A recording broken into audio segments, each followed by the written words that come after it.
The idea of defense in Rocket League is pretty simple. All you're trying to do is keep the ball out of your own net. But how you move around the field on the defensive ends and the decisions you make will really determine how successful you are. So in today's video, we'll be breaking down the keys to a successful defense in Rocket League. When it comes to defense, there are 5 things we want to talk about. Those 5 things are stay calm, be patient, understand your opponent's intent, don't autopilot, and maintain your momentum. When we're on the defensive side of the ball, we always want to make sure we're remaining as calm as possible. Things can get rather frantic on the defensive end, and the second we start to get frantic ourselves is when we're going to start panic jumping, putting ourselves in bad spots, and overall giving the advantage in the play to our opponents. So even in the most awkward situations, we always want to make sure we remain as calm as possible so that we can really look around the field and keep our options open. Somewhat in tandem with this, we need to be patient. There are certainly going to be times that we need to dive at the ball quickly, but when we say patience, we really want to look for the best opportunity to challenge the ball. Dive too fast and the opponent will simply take the ball around you. Go too late and you won't even be up to challenge the ball at all. So patience is all about looking at the play and waiting for the perfect opportunity to challenge that ball. In order to challenge effectively though, we really need to understand the intent of our opponents. What exactly are they trying to do? Is there going to be an infield pass? Is it a solo play through the air? Solo play on the ground? Understanding what the opponent is attempting to do will help tell us what we need to do to be able to stop them. Now, understanding what our opponents want to do is great and all, but it doesn't really matter if we autopiloted ourselves out of the play. So we need to make sure that wherever we are going to on the field is actually the place that we want to be. We don't want to be running out to the corner for a boost if there's an infield pass coming through that we would have been able to cut out. Basically, we want to make sure that we're putting ourselves in the best spot to make a play. And lastly, and honestly one of the least talked about parts of defense, maintaining your momentum. It is almost impossible to make effective plays on the ball if you slam on your brakes and come to a complete stop. At that point, you've pretty much given advantage to your opponents, especially if you find yourself in a 1v1 situation. One simple touch of the ball to either side of you will be extremely difficult to reach because you have no momentum. If we want to be able to challenge the ball quickly and effectively, we need to make sure we utilize the momentum we already have to be able to do so. Now that we've talked about all these ideas, let's go ahead and break them down in some examples in some actual games. We're going to start right here with the idea of staying calm.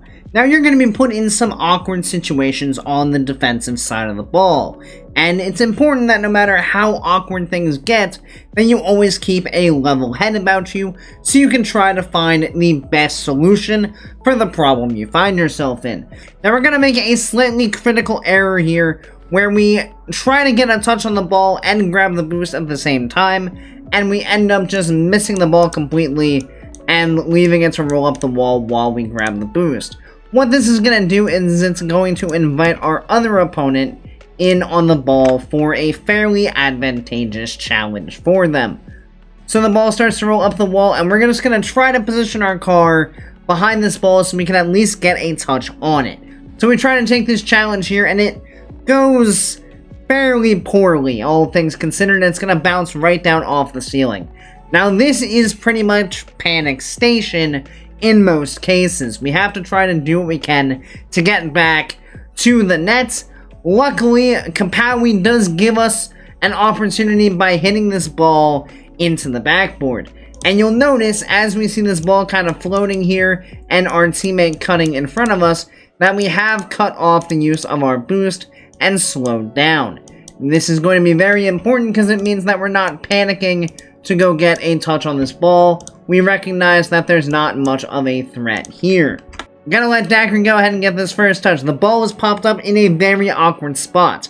Now this is the really important part because in a lot of cases we see the ball in an awkward spot it's gonna cause us to make mistakes because we're kind of frantic, like, oh gosh, gotta get a touch, gotta go as fast as possible. But it's really important to always recognize when there's an actual threat.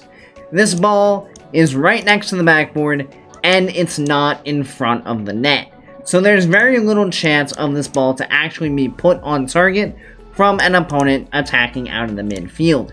The only way this becomes dangerous is if we make a mistake that puts it into the midfield before either of us can recover. So this situation is going to be all about just being really level-headed, recognizing, hey, this isn't that big of a deal. Let's go up, let's make sure this doesn't fall in front of our net.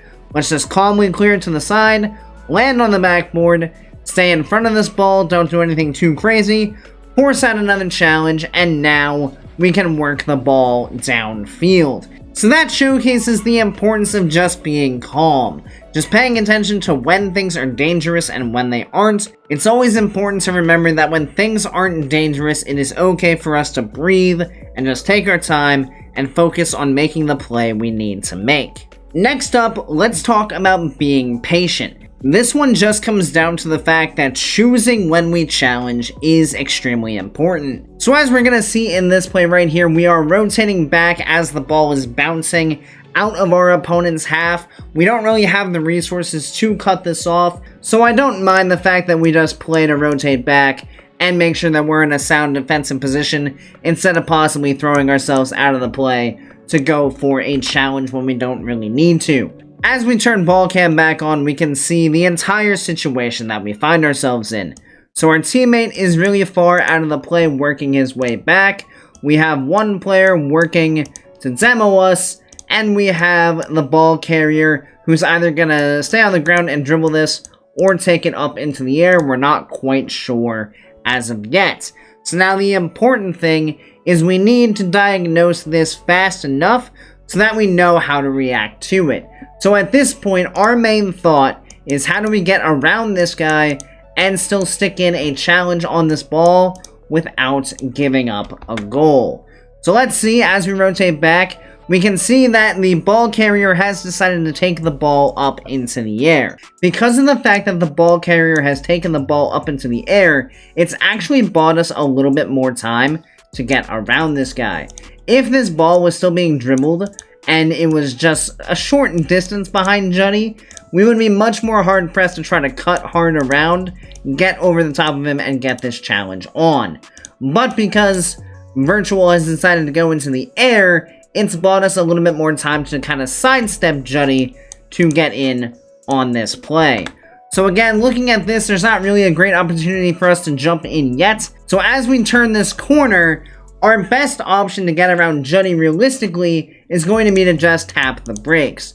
That will send him past us, and because we have a bit of space between him and the ball, it then allows us to gain the speed we need again to go ahead and get the challenge. So we'll go ahead and just tap the brakes, let Juddy go by, and as Juddy does go by, we can see that Virtual is losing control of the ball a little bit, which is our green light to go ahead and get this challenge. So patience is all about diagnosing the information that's available to you on the field and utilizing that information to challenge the ball at the opportune time. Obviously, sometimes you're going to be put in situations where you're just forced to challenge the ball in simply a bad spot. For example, in this situation, if the ball was being dribbled right behind the player trying to bump us, we would have been in a much tougher spot trying to get around that demo. But because we were able to diagnose everything that was going on the field, we were able to understand that we had a bit more time to play with and we didn't need to panic. And we utilized that information to challenge the ball when it made sense for us, and it allowed us to get the clear out in this situation. Next up, let's talk about understanding the intent of our opponent. It's pretty difficult to know how you should be playing defense if you can't figure out what the opponents are trying to do. So this ball is going to be tapped across here from Juddy over to Virtual. So with this ball coming across, we can see that there is a pretty good chance that we might have a ball coming towards the net pretty quickly. Now, with the distance we are from this one, it's not really possible for us to get out to put in an effective challenge. We'd kind of just be throwing ourselves out of the play to do so. So instead, we're just going to go ahead and turn back and prepare for a possible shot or a possible dribble play coming through from Virtual. So we can see that he's turning. So hey, maybe there's a shot coming. So let's go ahead and position for that. If the ball had come towards the net, we were turning back to it and would have been able to get out to it. So I like this positioning here, reading the play, thinking, hey, there might be a shot coming. If there's not, we're still not in a bad spot, but we want to prepare for what could be the most dangerous option they have. So we can see it was a fairly loose touch. This ball is going to roll up the wall. Our teammate is currently working on rotating back.